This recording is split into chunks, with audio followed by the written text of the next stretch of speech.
Hey, you guys, how are you? I just put a message there. I'll be back in 1 second. I need a cough drop because my allergies are killing me.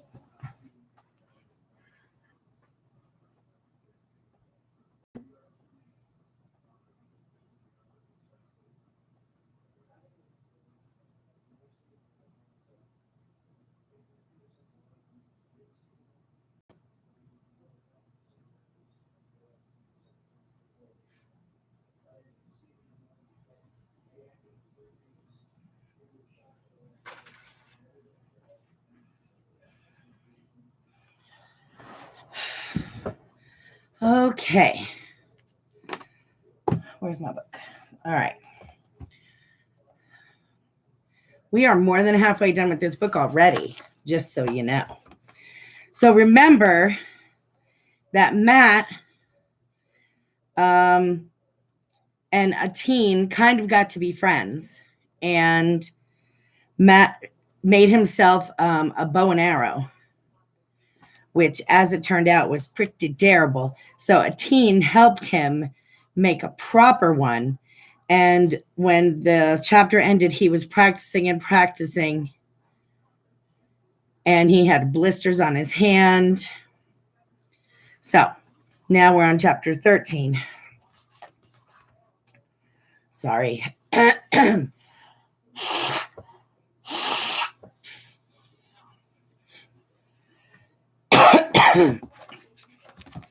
My allergies are killing me today. All right, chapter 13. Wherever he went now, Matt watched for Indian signs. Sometimes he could not be sure whether a branch had broken in the wind or whether an animal had scratched a queer shaped mark on a tree trunk. Once or twice, he was certain he discovered the sign of the beaver. It was a game that he played with himself. That it is not a game to a teen, he was still to learn. They were following a narrow trail one morning, this time to the east, when a teen halted abruptly. Psst, he warned. Off in the brush, Matt heard a low, rasping breathing and a frantic scratching in the leaves. The noise stopped the moment they stood still. Moving warily, the boys came upon a fox crouched low in the ground. It did not run, but lay snarling at them, and as it came nearer, Matt saw that its foreleg was caught fast. With a long stick, a team pushed aside the leaves, and Matt caught sight of the glint of metal. White man's trap, said a team. How do you know? Matt demanded. Indians not use iron trap. Iron trap bad. You mean a white man set this trap? Matt thought of Ben. No, some white man pay for bad Indian to hunt for him. White man not know how to trap hide so good. A teen showed him how cleverly the trap had been hidden, the leaves and earth mounded up like an animal burrow, with two half-eaten fish heads concealed inside. The fox watched them, its teeth bared. The angry eyes made Matt uncomfortable. We're in luck to find it first, he said to cover his uneasiness. A teen shook his head. Not beaver hunting ground, he said. Turtle clan hunt here. He pointed to a nearby tree, and on the bark, Matt could just make out a crude scar that had the shape somewhat of a turtle. He was indignant. We found it, he said. You mean you're just going to leave it here because of the mark on a tree? Beaver people not take animal on turtle land, a teen repeated.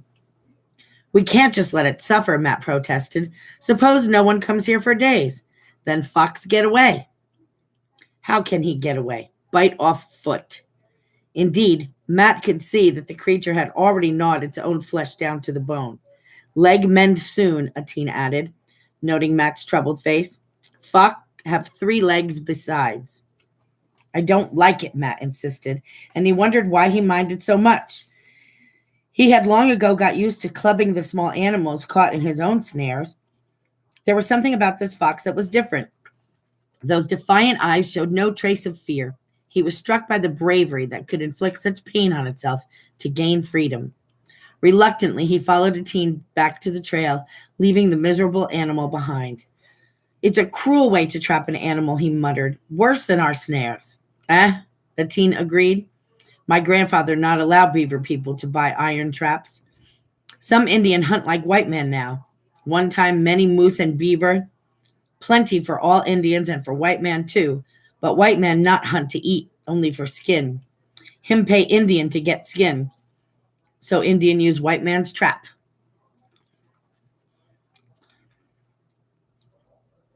Matt could not find an answer. Tramping beside a teen, he was confused and angry as well. He couldn't understand the Indian code that left an animal to suffer just because of a mark on a tree. And he was fed up with a teen's scorn for white men. It was ridiculous to think that he and a teen could ever really be friends. Sometimes he wished he would never see a teen again. Even at the same moment, he realized that this was not really true. Even though a teen annoyed him, Matt was constantly goaded to keep trying to win this strange boy's respect. He would lie awake at night, staring up at the chinks of starlight in the cabin roof, and make up stories in which he himself, not a teen, was the hero. Sometimes he imagined how a teen would be in some terrible danger, and he, Matt, would be brave and calm and come swiftly to the rescue. He would kill a bear unaided, or a panther, or fend off a rattlesnake about to strike.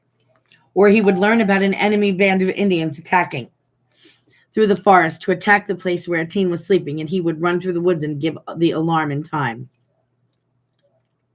In the morning, he laughed at himself for such childish daydreaming.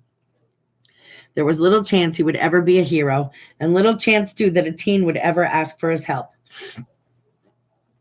Matt knew that the Indian boy came day after day only because his grandfather sent him.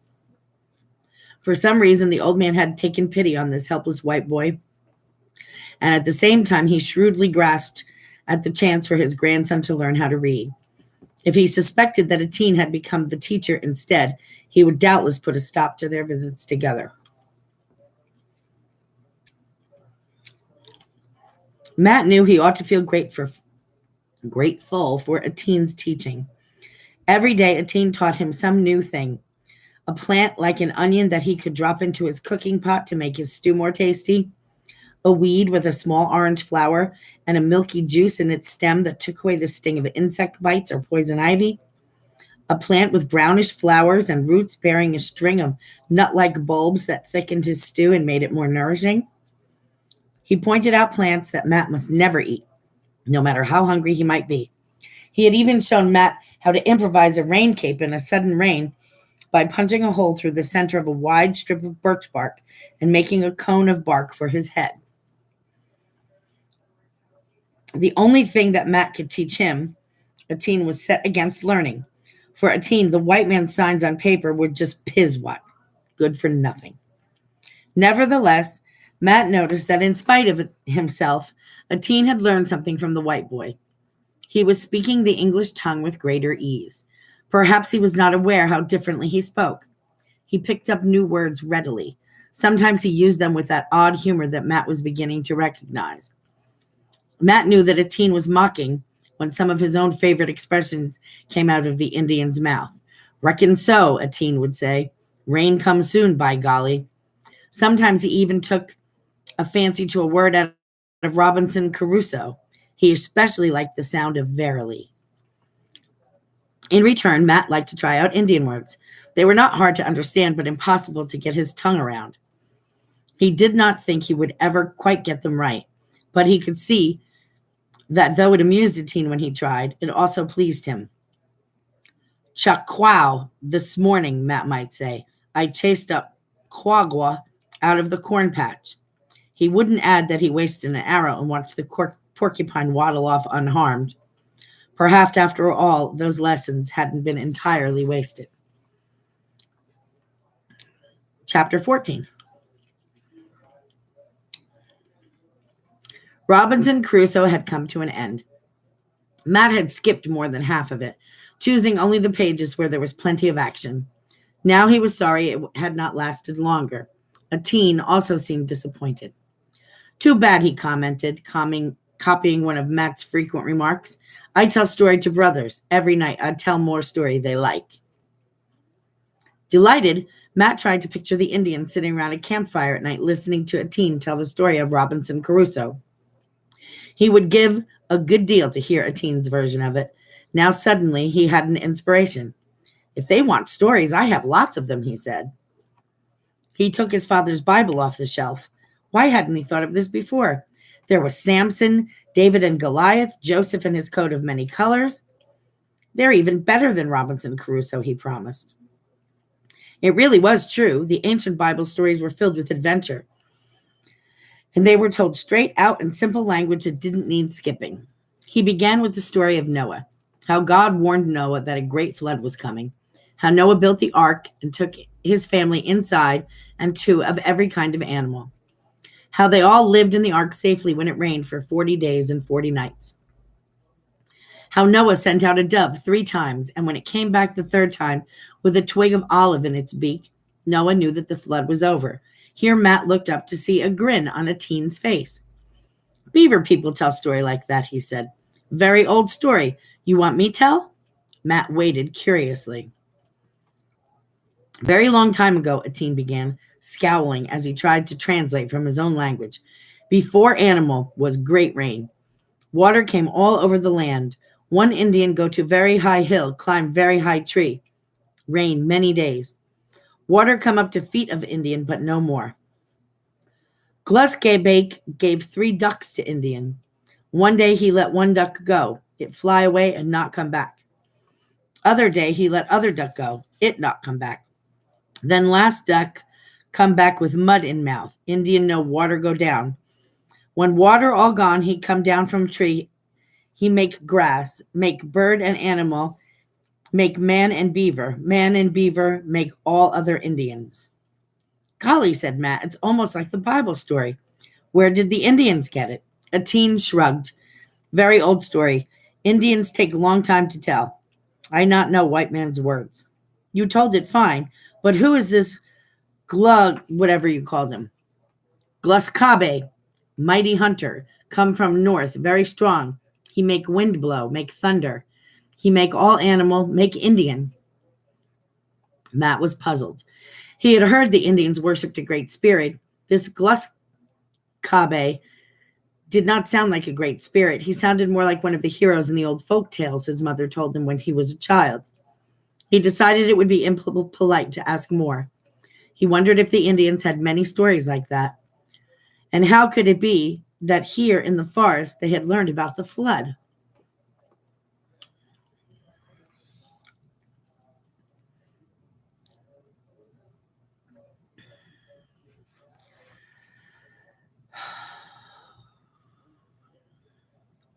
On the day of their greatest adventure, a teen had come without his dog, so there was no warning.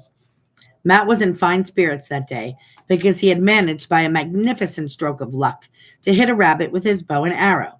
It was the first time this had happened, and it was more the rabbit's doing than his own.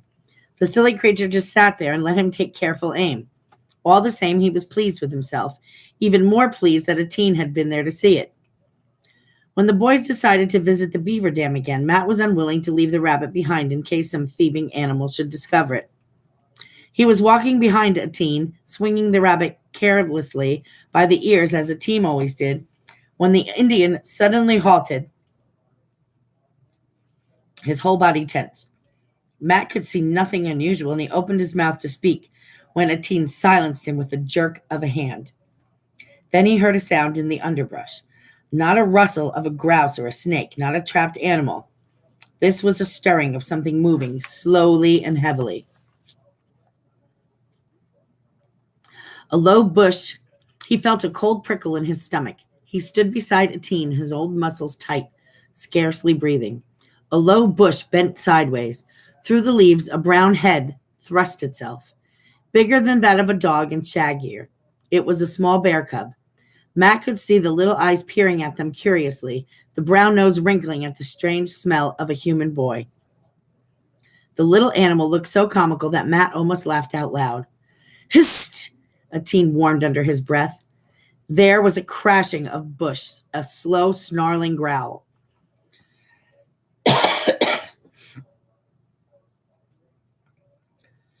An immense paw reached through the thicket and tumbled the cub over and out of sight. In its place loomed a huge brown shape, bursting through the leaves with a head 3 times as big as the cub's.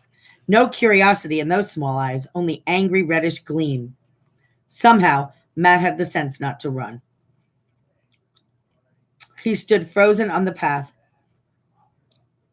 A bear could overtake a running man in a few bounds, and this one was only 2 bounds away. The bear's head moved slowly from side to side. Its heavy body brushed against the branches as though they were cobwebs. It swayed, shifting its weight from one foot to the other, and slowly it rose on its hind legs. Matt could see the wicked curving claws. Matt would never know why he acted as he did. He could not remember thinking at all, only staring with numb horror at the creature about to charge. And somehow he did move. He swung the dead rabbit by its ears and hurled it straight at the bear's head.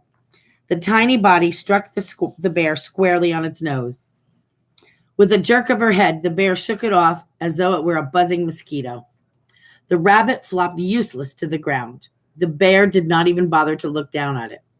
She had been distracted for only an instant, but in that instant something flashed through the air. There was a sharp twang and the thud of a blow, and just between the eyes of the bear, the shaft of a teen's arrow quivered. As the waving front paws began to lower, a second arrow struck just below the bear's shoulder. The great head shuddered and sank toward the ground. With a wild yell, a teen sprang forward and thrust his knife deep just behind the first arrow. Still scarcely aware that he had moved at all, Matt leapt after him, jerking his own knife from his belt, and sank it into the brown fur. His blow had been misplaced, but it was not needed. The bear's sides were heaving, and the boys stood watching, and in a few moments it lay still. Matt stared down at the creature in horror. The fearsome yellow teeth were still bared in a snarl. Saliva and blood dribbled down the open jaws. The little eyes that had glittered so savagely were filmed over. The long, sharp claws hung powerless, clotted with pawed-up dirt. Now there was nothing to fear, and Matt felt his knees shaking. He hoped that a teen would not notice, but managed a wide grin to hide his trembling. But a teen did not grin back. He stood over the bear and began to speak, slowly and solemnly, in his own tongue, and he spoke for some time. "What were you saying?" Matt demanded when the speaking was over. "I tell bear I did not want to kill," a teen answered. "Indian, not kill she-bear with cub. I tell bear we did not come here to hunt. But it might have killed us both. Maybe. I ask bear to forgive that I must kill." "Well, I'm mighty thankful you did," Matt said. He was about to say that he had never been so scared in his life, but he thought better. A teen looked at him. His solemnness suddenly dissolved into a grin. "You move quick," he said, "like Indian." Matt felt his cheeks turn red. "You killed him," he said honestly, yet he knew that he had had a part. He had just given a teen that instant in which to notch his arrow. A teen nudged the bear with his toe. "Small," he said, "just some fat. Good for eat." Small? That monstrous creature? It certainly was too big for 2 boys to carry, and it appeared that a teen had no intention of trying. "Belong squaw now," he said. "I go tell." "You mean a squaw is going to carry that heavy thing?" "Cut up meat, then carry. Squaw work," a teen answered. It was plain that he had done the man's work and was finished with it. The cub, Matt remembered. It was nowhere in sight. "Let cub go," a teen shook his head. "When Sigwan come again, him plenty big to eat." "Take rabbit," a teen reminded him. Matt looked at distaste with the rabbit, almost covered by the bear's heavy paw, the fur matted and bloody. He would rather not have touched it, but obediently he pulled it out. It was his dinner after all, and he knew that in a teen's world, everything that was killed must be used. The Indians did not kill for sport. When a teen had disappeared into the forest, Matt stood still, looking down at the first bear he had ever seen. He felt resentful. A teen had killed the bear, of course. It was his by right. But Matt would have liked just a small share of that meat, or even one of those big claws to show his father. Then he remembered the Indian boy's tribute. He moved fast, like an Indian. That would have to be share enough.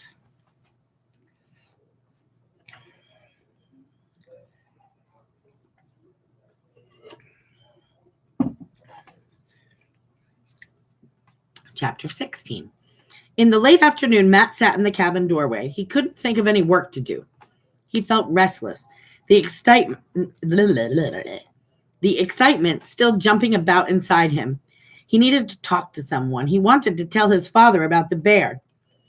Thinking about his father, he felt that snake of worry crawling up behind every other thought. That worry was becoming more frequent every day. Sorry, my leg is itching. Suppose some accident had befallen him. The meeting with the bear had shaken Matt's trust in the forest.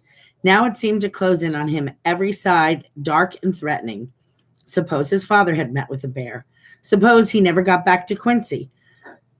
How would his mother know where to find this place, or even where to send anyone to look for him? Matt hugged his arms around his chest, but the cold was inside. It would not go away. Something moved at the edge of the woods. Matt leapt to his feet. A stranger came walking into the clearing. With an ugly chill against his backbone, Matt stared at the hideously painted face, and then he recognized Teen, a different Teen from the boy who had walked with him in the forest that morning. The Indian boy had washed his body, and it shone with fresh grease. He combed his tangled black locks. Down his cheeks on either side and on his forehead ran broad streaks of blue and white paint. On a cord around his neck dangled a row of bear claws. In case a Teen had noticed his alarm, Matt greeted him boldly. "What's the war paint for?" he demanded. "Not war paint," a Teen answered. "Squaws make feast with bear. My grandfather say you come." Matt hesitated, unable to believe his ears. It took him a moment to realize that this was actually an invitation. "Thanks," he stammered. "I'd sure like some of that bear meat. Wait till I get my jacket." "Shut door," a Teen reminded him. "Maybe another bear come." A Teen was in good humor. He made one of his long, unexpected jokes. "Long way," a Teen said after a time. Matt was certain that they had been walking fast for more than an hour. He remembered that a Teen had walked all this way to fetch him, and he kept silent. It was so dark now that he could barely see one foot before the other, but he realized that they were on a well-beaten trail. Just as the last light was glinting above the treetops, they reached a riverbank. Drawn up at its edge was a small birch canoe. A Teen motioned him to step into it. Then he gave a push and leaped nimbly into the stern. His paddle moved soundlessly. Grateful to sit still, Matt was entranced by the speed, the silence, and the gliding shadows of the silver river. He was regretful when in a very few strokes they reached the other side. Now Matt could see a glimmer of light deep in the woods. A Teen led him toward it, and presently their way was barred by a solid wall of upright posts, a stockade. For the first time, a quiver of uneasiness made Matt falter, but stronger than any doubt, curiosity drove him on. Not for one moment could he have turned back. Eagerly, he followed a Teen through a gateway in an open space filled with smoke and moving shadows and wavering patches of light cast by birch bark torches. All around him in a circle rose the dim shapes of cabins and cone-shaped wigwams. In the center of the circle, a low, narrow fire was burning between walls of logs. Suspended on timber hung 3 iron pots, sending up rosy curls of steam in the smoky air.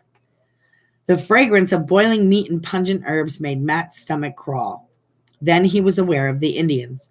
They sat silently on either side of the fire, their painted faces ghastly in the flickering light.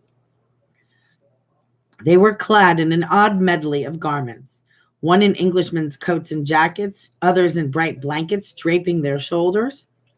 A few had feathers standing straight from headbands. Everywhere there was a gleam of metal on arms and chests. Women in bright cloth skirts and odd pointed caps moved about without a sound, adding wood to the fire or stirring the contents in the kettle. Light glinted on their silver armbands and necklaces. Clearly, the Indians had put on their finest array for the feast. It came over Matt with a rush of shame how shabbily he must look in their eyes. Even if a Teen had warned him, what would he have done? He had no other clothes to wear, and probably a Teen had known that and said nothing. No one seemed to notice him. yet he was conscious of the unblinking stare of the row facing him. The others did not turn their heads. They seemed to be waiting. In the silence, Matt's heart beat so loudly they all must have surely heard it. After a long pause, one man rose slowly and came toward him. It was Sackness. His painted, streaked face was barely recognizable. He wore a long red coat decorated by a handsome beaded collar and metal armbands. A crown of feathers rose from the beaded band around his forehead. He stood very tall, and there was pride in his stern features. Why, Matt thought, he looked like a king. "Queh," Sackness said with dignity. "White boy, welcome." In a sudden, terrifying yell, the rows of Indians echoed this greeting. "Tebo," they shouted. "Tebo ye bye-bye." "Queh," Matt stammered in return, and then more boldly, "Quep." The Indians seemed satisfied. Smiles flashed in their dark faces. There was rough language, and then, seeming to forget him, they began to jabber to each other. From nowhere, children suddenly crowded around him, giggling and daring each other to touch him. Matt's heart slowed its pounding. There was nothing to fear in this place, but after weeks of stillness in his cabinet, the noise was confusing. He was grateful when a teen came to his rescue and led him to a seat at the end of the log. An old woman approached and held out to him a gourd cup. It contained a Swedish drink, acid and flavored with maple sugar, good on his dry tongue. Sackness raised his arm, and instantly the clamor was silenced. There was no doubt that a teen's grandfather was the leader here. An Indian brought him a long pipe, and Sackness put it to his lips and slowly blew out a long wreath of smoke. The rows of Indians waited respectfully for him to speak. Instead, the old man turned to his grandson and held out the pipe. The teen stepped to the center of the clearing. In the firelight, he stood straight and slender, his bare arms and legs gleaming. Matt had never seen him like this. Proudly, he took the pipe, set it briefly to his own lips, and handed it back to his grandfather. Then he began to speak. Matt did not need to understand the words. He soon realized that a teen was recounting the morning's adventures. Watching his gestures, Matt felt himself living again the walk through the woods, meeting the small club, the fearsome mother about to charge.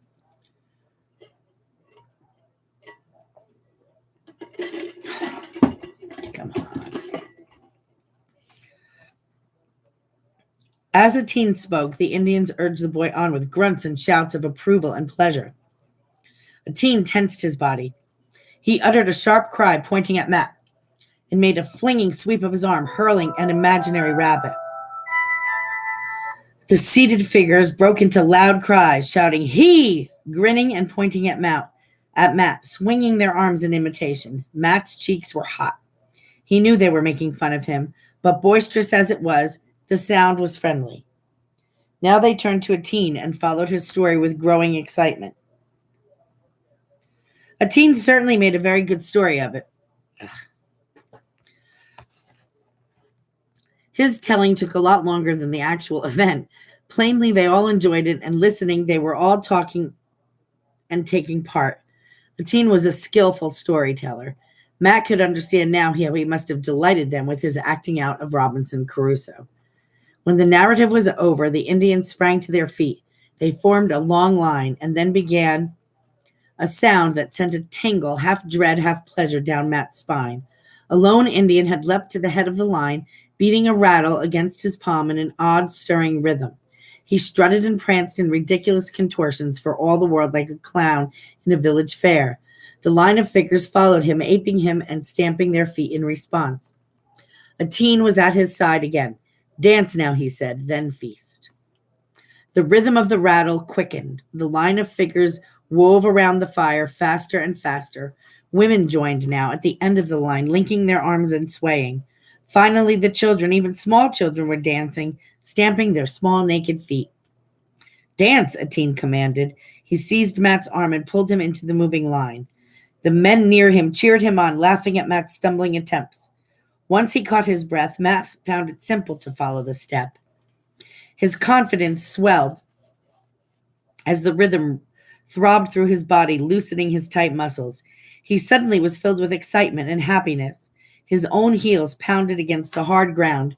He was one of them. I wouldn't say he was one of them, but trying to see where I left off. That's where I left off. He came back to earth with a stitch in his side. His legs threatened to give way under him. The dancing seemed to have no end. Determined that a team should not see him weakened, he moved faster and stamped harder. Finally, he felt he could not make the circle one more time. The dance ended. The feasting began. A squaw brought him a wooden bowl filled with thick hot stew and a curiously carved wooden spoon. The first steaming mouthful burned his tongue, but he was too hungry to wait. He thought nothing had ever tasted so good, dark and greasy and spicy. So this was bear meat. Presently, he noticed that a teen sat beside him, not eating. "You're not eating," he said with sudden doubt. "Have you given me your share?" "This is my bear," the boy answered. "I kill, not eat. Maybe not get any more bear." He didn't sound as if he minded in the least. In fact, it sounded as if he was proud of not eating. When Matt's bowl was empty, the squaw refilled it. By the time he finished, sleepiness began to drag his eyelids. He could scarcely hold them open. A team seemed in no hurry to leave. The Indians were enjoying themselves, refilling their bowls, shouting at each other, laughing and slapping their legs at what seemed to be uproarious jokes. This was noisier than any celebration Matt had ever seen in Quincy, even on muster day. Why had he ever had the idea that the Indians were dull? At last, however, they fell silent, and Matt saw that one of them was beginning another story. It promised to be a long one. Between the sentences, the speaker drew on his pipe, and the smoke curled from his nose and mouth as he spoke. Matt's head drooped and came up with a painful jerk. He had almost fallen asleep sitting up. A teen laughed and motioned him to his feet. At the thought of tramping all the way back to the cabin, Matt groaned. It must be close to midnight. Then he saw that a teen did not mean to go back. He led Matt toward one of the wigwams and pulled back the flap of deerskin that hung across the door. Inside, a small fire burned, and by its faint light, Matt saw a low platform covered with matting and fur. A teen made a silent motion, and Matt, too sleepy to question, gratefully let his tired body sink down on the soft skins. A teen stirred up the fire and left him alone.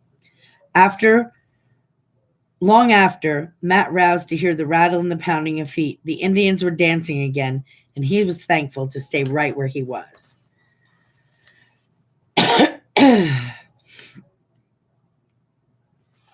All right, I'm going to read one more chapter.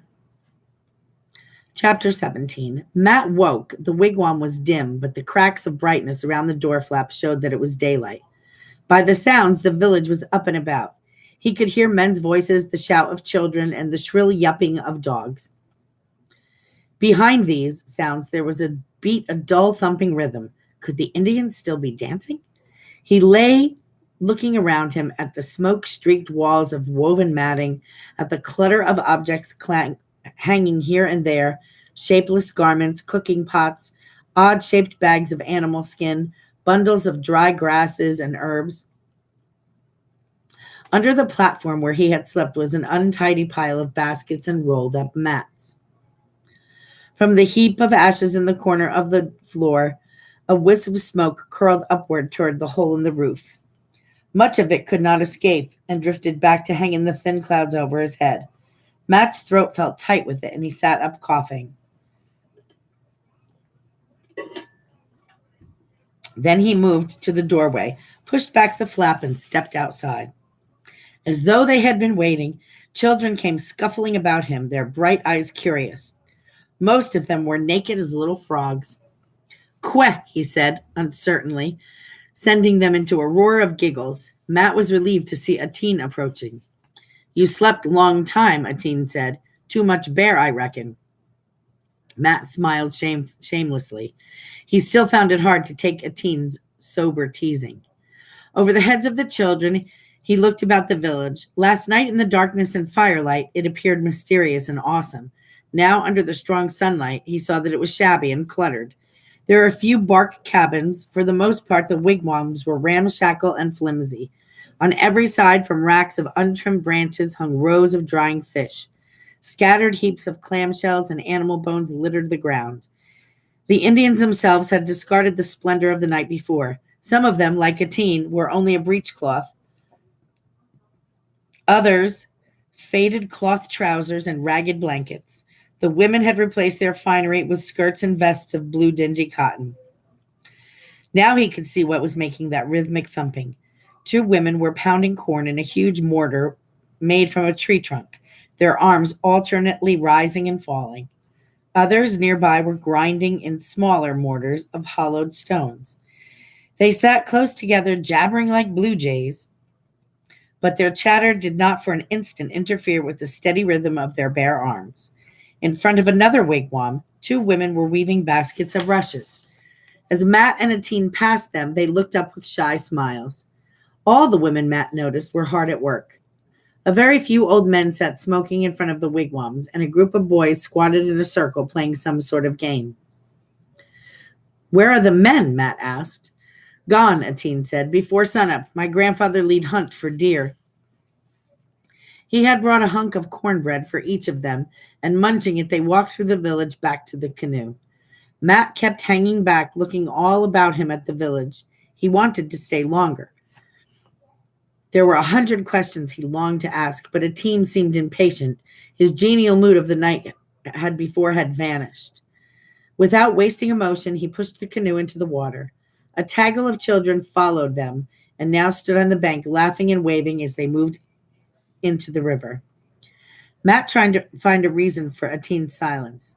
"If it hadn't been for me," he asked, "would you have gone on the deer hunt with the man?" Atene did not like the question. "Not take me," he admitted. "I not have gun." "You're a good shot with a bow and arrow," Atene scowled. "That old way," he said. "Good for children. Indian hunt now with white man's gun. Some day my grandfather buy me a gun. Need many beaver skins. Beaver, not so many now."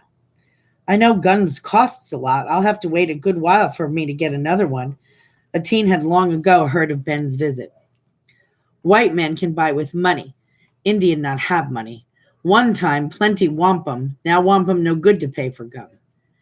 There was bitterness in Atene's voice, and Matt understood now why Atene had defended the beaver dam so fiercely. Was it true that beaver were getting scarce? Matt thought of the village they had just left, how very poor it seemed, and how few possessions the Indians could boast. For the first time, Matt glimpsed how it might be for them, watching their old hunting grounds taken over by white settlers and by white traders demanding more skin for the woods than the woods could provide. As they set off through the forest, he tried to think of a way to lift Atene's gloom. "That was a mighty fine feast," he said, "and I was glad to see where you live, and I'd like to go there again someday." Atene's scowl only deepened. "My grandmother not want you to come to feast," he finally said. "My grandfather say you must. She say you not sleep in her house." "Oh," said Matt. His own pleasure suddenly dimmed, and so many things were clear to him now. Why he had been left alone to sleep in an empty wigwam, why Atene hurried him away so abruptly. Atene had been caught in a family argument, and he was annoyed about it. "My grandmother hate all white men," Atene said.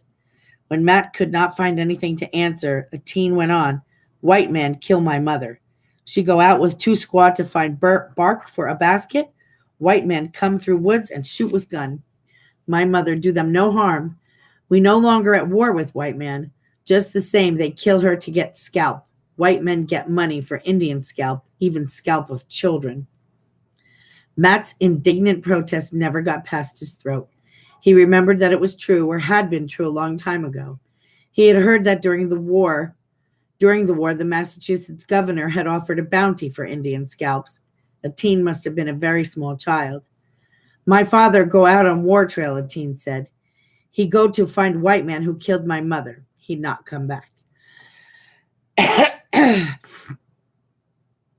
Matt was speechless. He had never dreamed that anything like this was in Atene's carefree life. He had never wondered about Atene's parents at all, only accepted without question that the boy followed his grandfather and obeyed him. "No wonder she hates us," he said at last. "Terrible things always happen when there's a war. on both sides.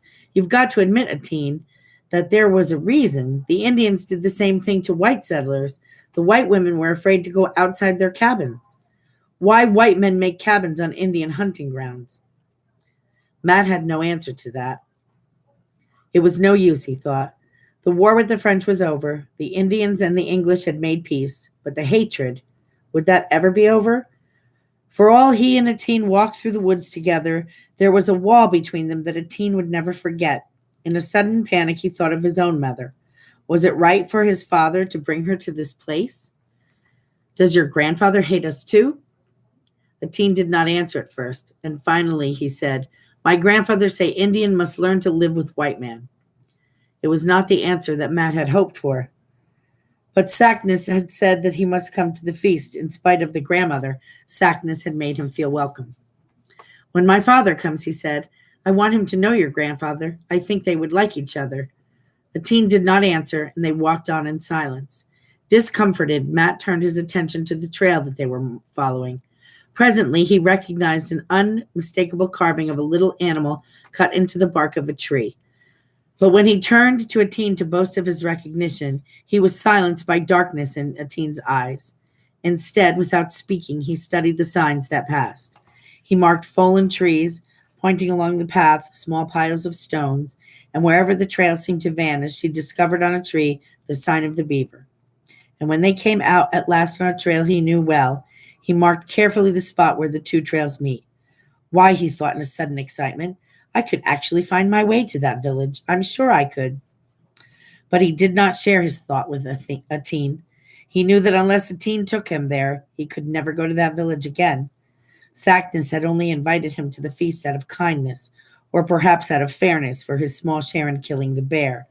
Would he ever be given another chance?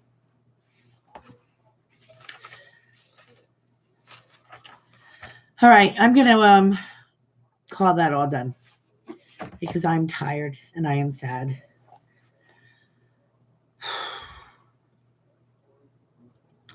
I talked to a couple of you today. You can email me. I'm going to put my email. No, I'm not going to put it in here because this is open to the public. You have my phone number or you know somebody who does. So you could reach out to me by texting. And my email was also on the blackboard in the school. So that is it. I will talk to you tomorrow. I'll read. I imagine we'll finish this book the day after tomorrow because it's really not much left. All right. Be good. Be careful. Stay safe. Love you. Bye-bye.